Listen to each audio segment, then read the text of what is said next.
Mr. Chairman, sir, I thank you for giving me this opportunity to speak on the first batch of supplementary demand for grants for the current fiscal and also on the demand for excess grants, the expenditure for which was incurred in 2020-21. Sir, I was going through why the government is seeking an additional 1.29 lakh crores and understand the justification for the same. Under the description, I found that 16,300 crores for the nutrient-based subsidy scheme, and there's also some recoupment of 5,000 crores advance.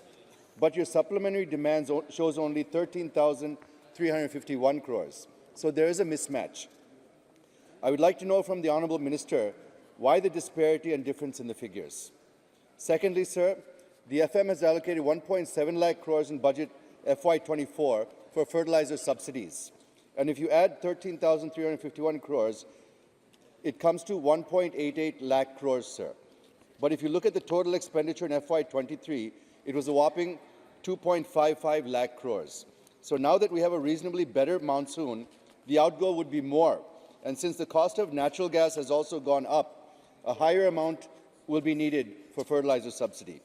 Thirdly, in the first half of this fiscal, we have already spent 65% of the fertilizer subsidy. So instead of coming before the Parliament again and again, why cannot the Finance Minister have a holistic view of the fertilizer expenditure and move accordingly? Sir, let me now come to the Narega. The Honourable Minister is seeking 14,524 crores. When the FM presented this year's budget itself, the House was unanimous that the allocation of 60,000 crores was not sufficient. It was 18% below the allocation made in the previous year.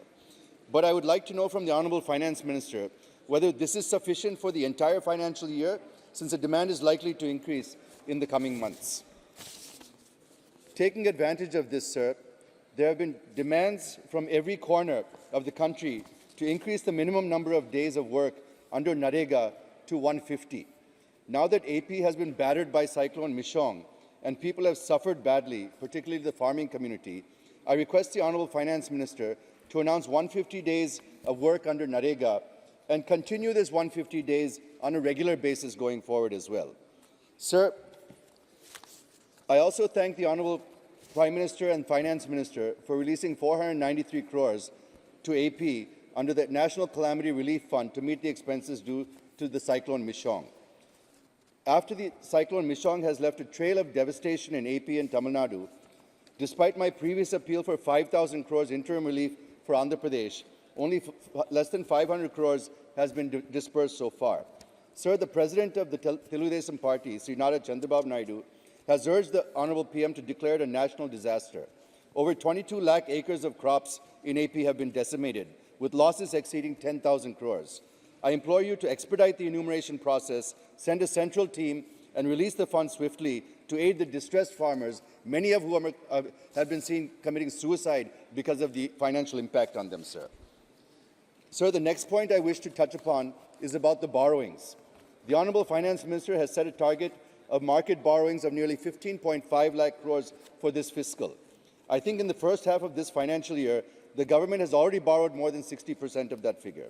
It means that the calculations and borrowing plans appear to be going wrong, and the target of 15.5 lakh crores may even go up to 17 or 18 lakh crores at the end of this financial year. This will disturb the fiscal target of 5.9% set by the Finance Minister for FY24. Of course, we are getting consistent GST revenue of 1.6 lakh crores. I request the Honourable Finance Minister to explain to the House what is the real picture. I would also like to know how much non-tax revenue the government is expecting in the first half, and also the dividends from RBI and other public sector banks. Sir, the next point is that the Finance Minister is seeking about 483 crores under various heads for the Jal Shakti Ministry. But I did not find anything for the Polavaram project in AP, sir.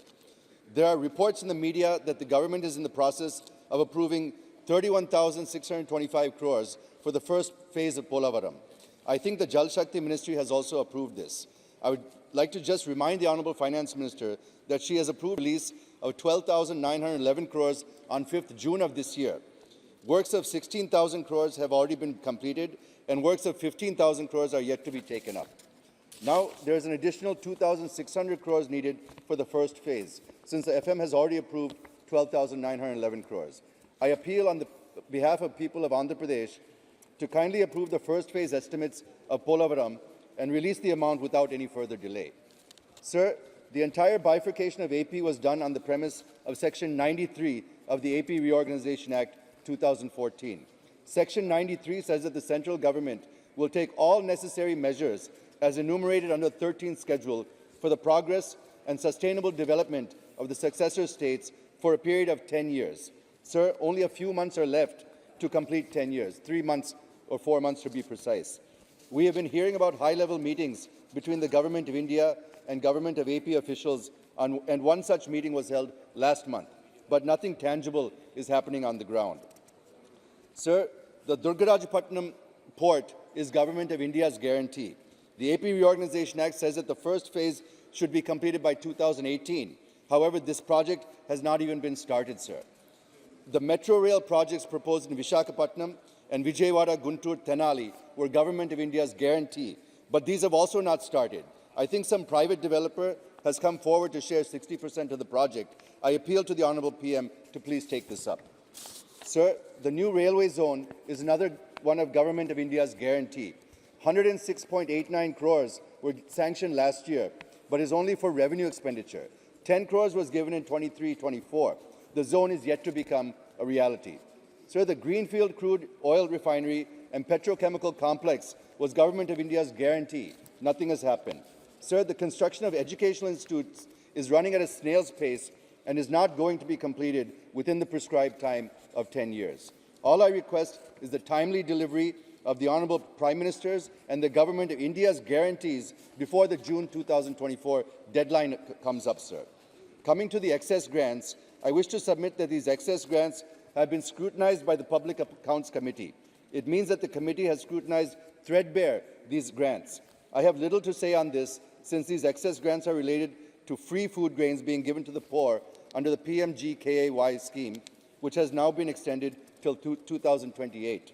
I welcome this, and a part is also related to the Atmanirbhar Bharat scheme given during the pandemic. So I have nothing to add here as well. With these submissions, I support the supplementary demand and excess grants placed before the House by the FM for its approval. Thank you, sir.